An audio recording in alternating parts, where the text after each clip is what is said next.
Hi everyone, this is Kat. In the two previous videos, Scott covered the history of Japanese immigration to the States and the racial tension that built up before the attack on Pearl Harbor. He then went over America's response to the attack, which ultimately led to the decision to remove Japanese Americans from their homes and place them in military custody. In these next two videos, I'll be covering the mandated evacuation and life in the internment camps.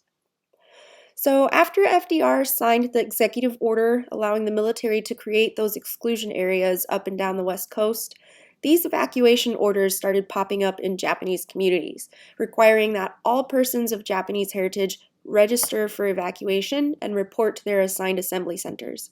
Anyone who defied these orders could be jailed and arrested. Families often had very little notice to pack up their things and leave. A lot of them were restaurant owners, shopkeepers, farmers, homeowners, and they had to sell their buildings and possessions for little to no money within just a few days. They could really only take with them what they could carry, which often wound up being a couple suitcases worth of essentials. A lot of people complied out of fear that resistance might hurt their loved ones and separate families, as they saw with a string of arrests immediately after the attack on Pearl Harbor. This was also a chance for the Japanese community to try and demonstrate to the public that they were loyal Americans.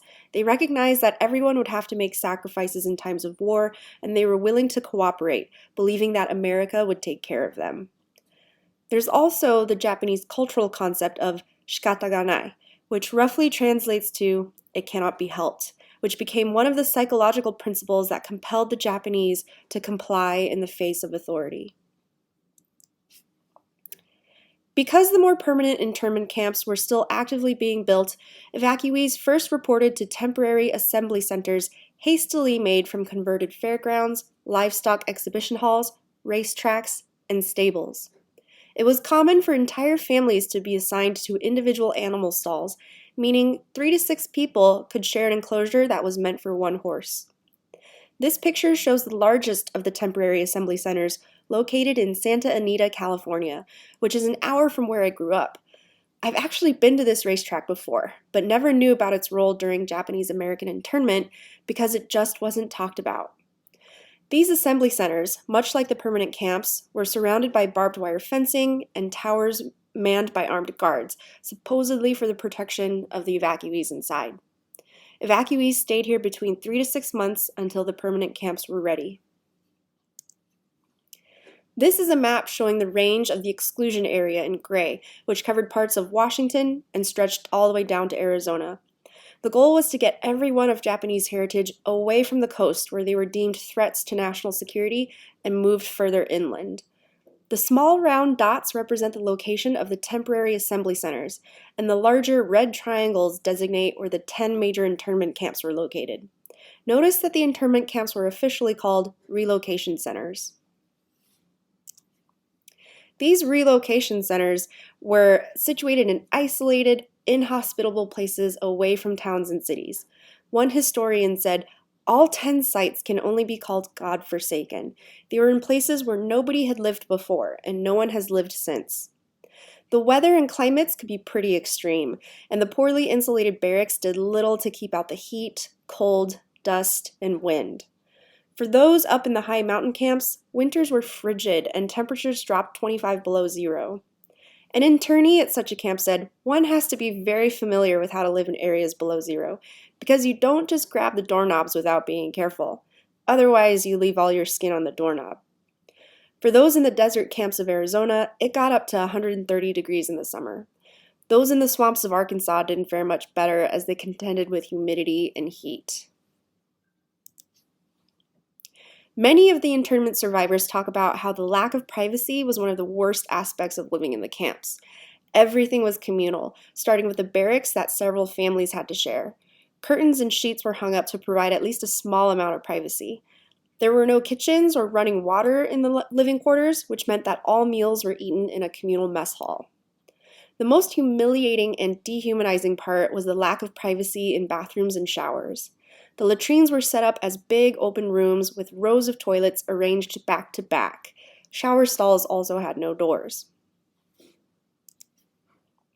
The War Relocation Authority was the agency established to care for the internees, but the dietary budget they allotted was only 40 cents per day per person.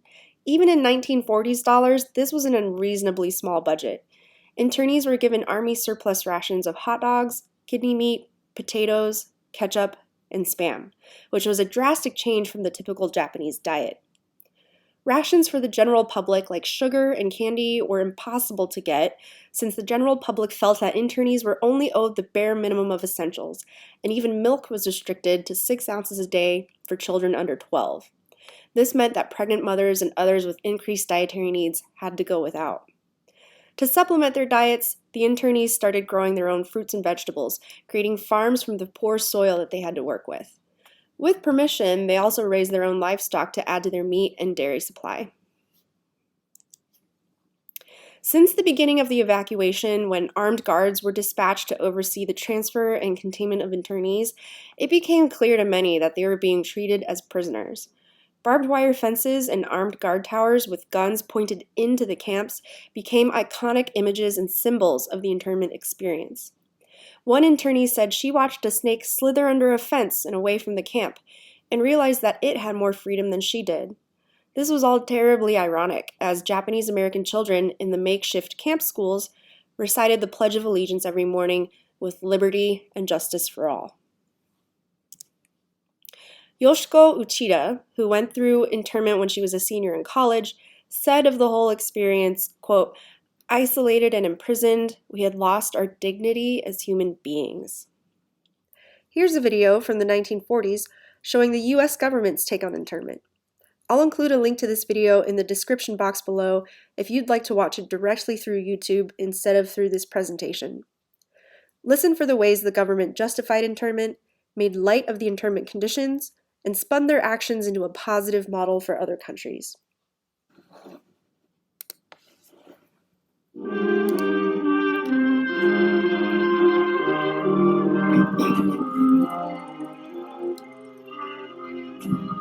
This picture tells how the mass migration was accomplished. Neither the Army nor the War Relocation Authority relished the idea of taking men, women, and children from their homes, their shops, and their farms. So the military and civilian agencies alike determined to do the job as a democracy should, with real consideration for the people involved.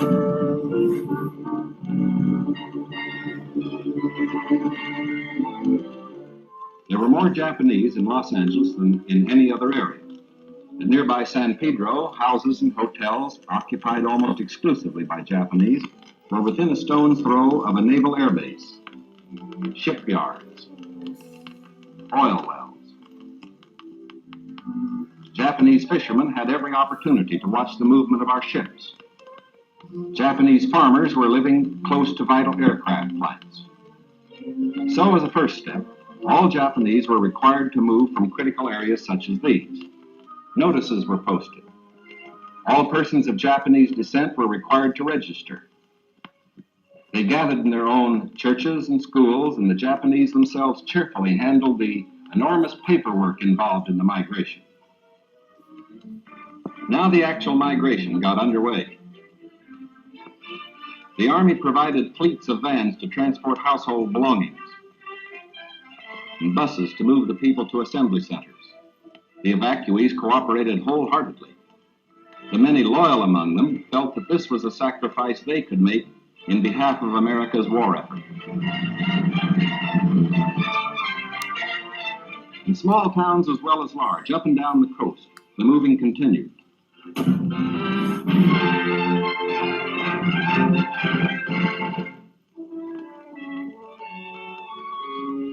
Behind them, they left shops and homes they had occupied for many years.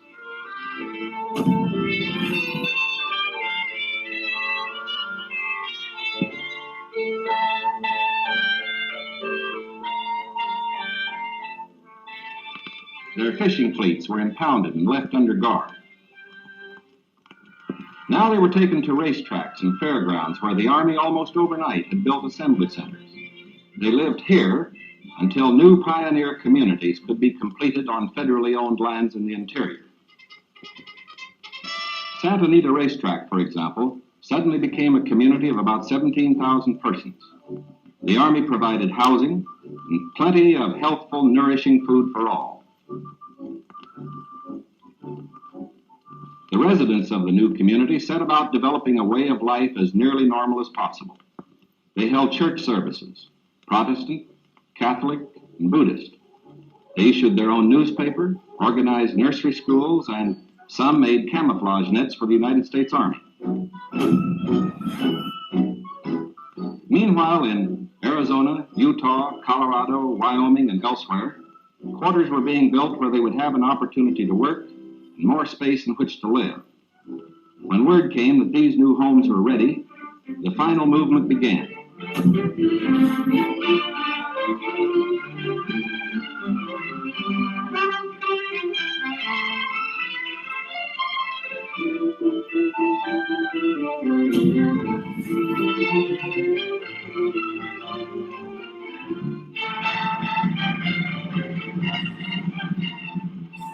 At each relocation center, evacuees were met by an advance contingent of Japanese who had arrived some days earlier and who now acted as guides. Naturally, the newcomers looked about with some curiosity. They were in a new area, on land that was raw, untamed, but full of opportunity. Here they would build schools, educate their children, reclaim the desert. Their own physicians took precautions to guard against epidemics. They opened advanced Americanization classes for college students, who in turn would instruct other groups. They made a rough beginning at self-government, for while the Army would guard the outer limits of each area, community life and security within were largely up to the Japanese themselves. They immediately saw the need for developing civic leaders. At weekly community meetings, citations were given to the block leaders who had worked most diligently. Special emphasis was put on the health and care of these American children of Japanese descent.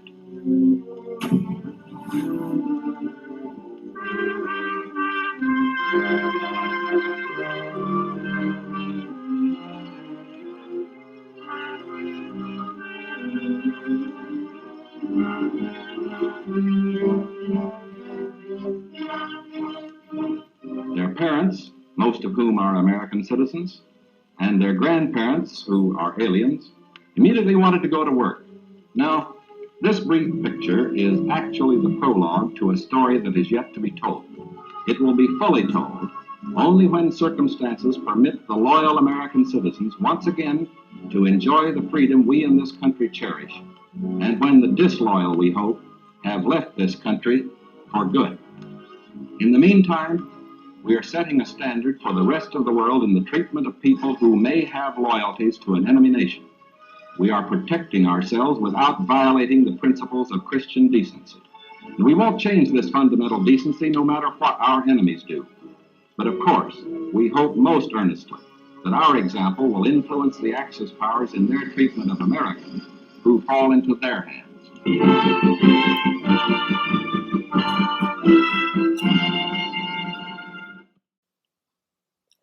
This is the end of part 3, so head on over to the next video where I'll continue to discuss what happened during internment.